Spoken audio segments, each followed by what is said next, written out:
자, 김웅 의원은 이 해당 인물 제보자가 공익 제보자가 됐기 때문에 말을 할 수가 없다라고 입장을 밝혔습니다. 사실 오늘 김웅 이 의원의 기자회견에서 제보자가 누군지에 대해서 언급이 나올 것으로 많은 사람들이 기대를 하고 기다렸었는데 대검찰청 감찰부에서 이 제보자를 공익신고자에 해당된다고 판단을 내리고 신분이 공익신고자로 전환이 된 겁니다.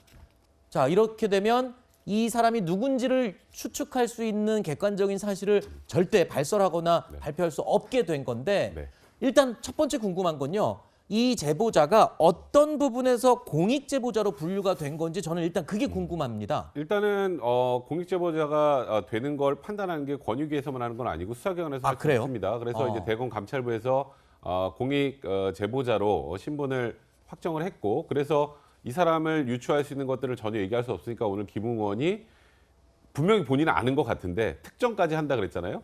근데 얘기를 못 한 건데 지금 이제 이런 거죠.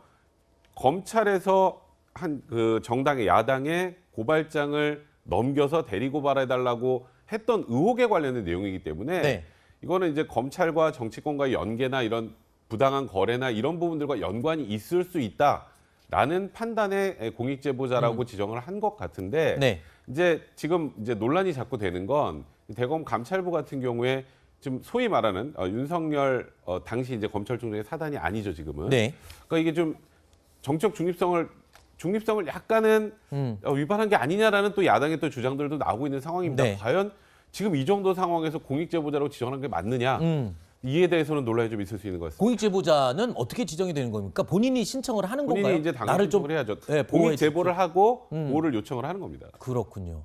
어쨌든 그러면 이제 공익제보자로 전환이 됐으니까 그 어떤 사람들도 이 신분을 밝힐 수 없는 상황이 지금 돼버린 거잖아요. 맞습니다. 자, 이 앞서 들으셨지만요. 김웅 의원은 이 제보자에 대해서 누군지 특정할 수는 있다. 본인은 누군지 알고 있다라고 이야기를 했죠. 어제는 이 제보자에 대해서 국민의힘 쪽 캠프가 아닌 다른 데 있다. 즉 황당한 캠프에 가 있다. 이런 주장을 하기도 했었는데 이 말은 어떤 뜻인가요? 당 밖의 인물이라는 소린가요? 그러면?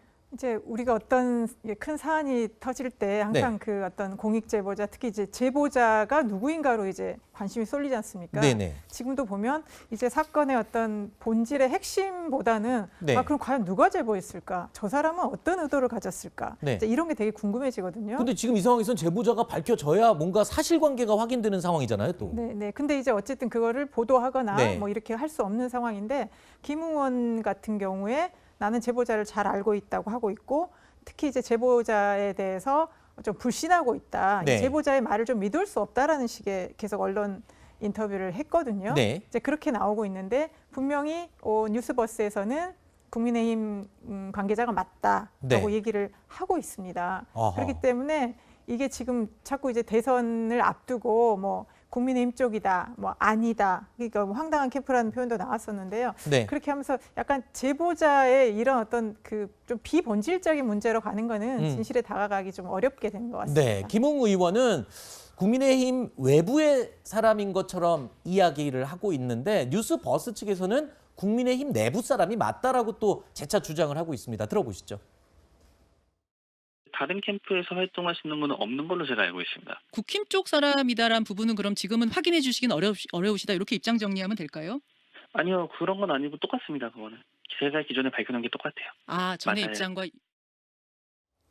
자, 제보자로 지목된 인물이 있긴 합니다. 그런데 이 인물에 대해서 이런저런 이야기가 많이 흘러나오고 있는데요. 김웅 의원이 자료를 주고받았다라고 지목한 이 제보자의 경우요. 지난해 총선 당시에도 국민의힘에서 활동을 했고 지금도 국민의힘 당적을 가지고 있다라고 이야기를 하고 있습니다.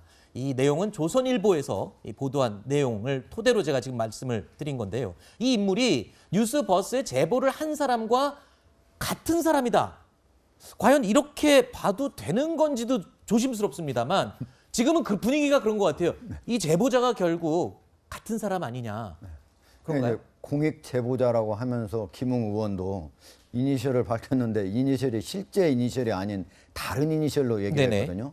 K라고 했는데 K는 실제 이분의 성의 그 영문 알파벳과 다릅니다. 그러니까 그런데 이제 지금 뉴스버스 측이 얘기한 거는 국민의힘의 당적을 갖고 있다 이렇게 얘기를 하고 있고 네. 그다음에 지금 현재 실제로 그거를 이제 제보를 받아서 그 사람한테 전달해준 이제 의원 같은 경우에는 지금 현재 다른 쪽에 국민의힘이 아닌 다른 캠프에 가 있다 이렇게 얘기를 했잖아요. 네. 그러면 서로 다른 사람인가 이렇게 국민들이 헷갈리기 쉬운데 네. 사실은 똑같은 사람을 가지고 얘기를 하고 있는 거거든요. 아하. 이분이 실제로는 지금도 제가 확인을 해봤는데 국민의힘 당적을 보유하고 있다고 합니다. 오늘까지도. 그러니까 정식으로 탈당계를 내지 않은 상태고 네. 그런데도 불구하고 이분이 그전에 여러 군데 당을 거쳤거든요. 당을 네. 거쳤고 지금은 이미 실질적으로는 국민의힘에서 나가가지고 다른 당으로 가서 이제 캠프에서 활동을 한다는 얘기가 있습니다. 확인은 되지 않았습니다. 네네. 그런 얘기가 있기 때문에 같은 동일인을 가지고 지금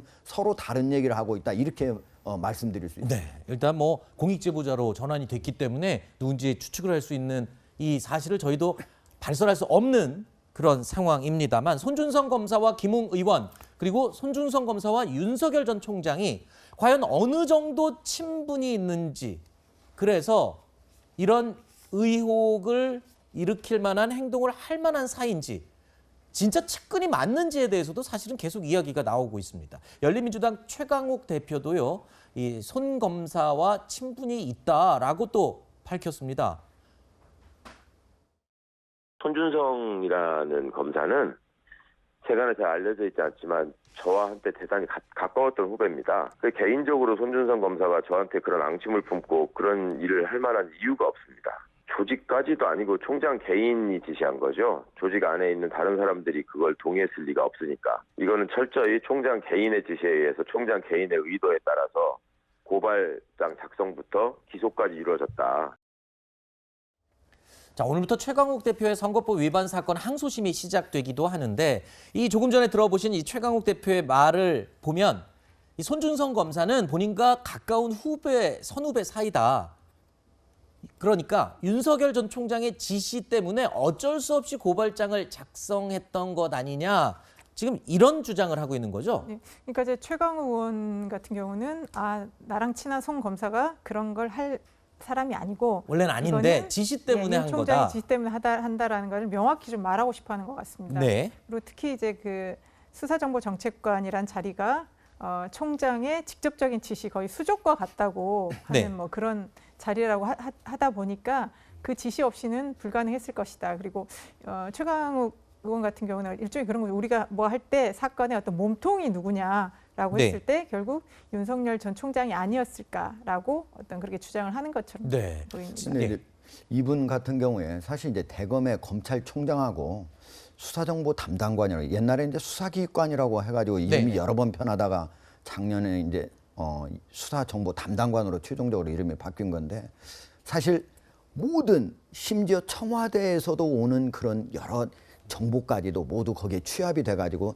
지방에다가 모두 이거 얘기가 된다 하면 수사하라고 내려다 주는 네. 자리예요. 그러니까 매우 중요한 자리고 총장과 항상 직접적으로 많이 대면해서 보고를 하는 자리니까 그 자리가 총장하고 매우 밀접한 자리이고 또 측근이 가는 자리이긴 맞아요. 네. 근데 2020년 1월에 인사를 하면서 추미애 법무부 장관이 그때 당시에 윤석열 검찰총장의 수족들을 다 잘랐잖아요. 네. 다 자르고 바로 이 자리 담당관도 원래는 김유철 수사정보 담당관이에요. 네. 이분을 유임시켜달라고 얘기를 했어요. 네. 근데 그걸 거부하고 이 사람을 갖다 놓은 거예요. 네. 물론 거부하고 갖다 놨을지라도 그 사람은 네. 꼭 추미애 사람이다. 네. 나중에 그리고 또 일을 하다 보면 친해지기도 하니까 네. 안 친하다 이렇게 뭐 단언적으로 말할 수는 없지만 이 사람이 바로 과거에 김유철처럼 아주 윤석열 검찰총장하고 친했던 사람이다. 이렇게 단정적으로 말할 수는 없는 상황이에요. 네. 지금 뭐 어제도 저희가 이 부분에 잠깐 언급했지만 손준성 검사가 과연 누구와 친분이 두터운지에 대해서도 지금 모두가 말이 다른 상황이거든요.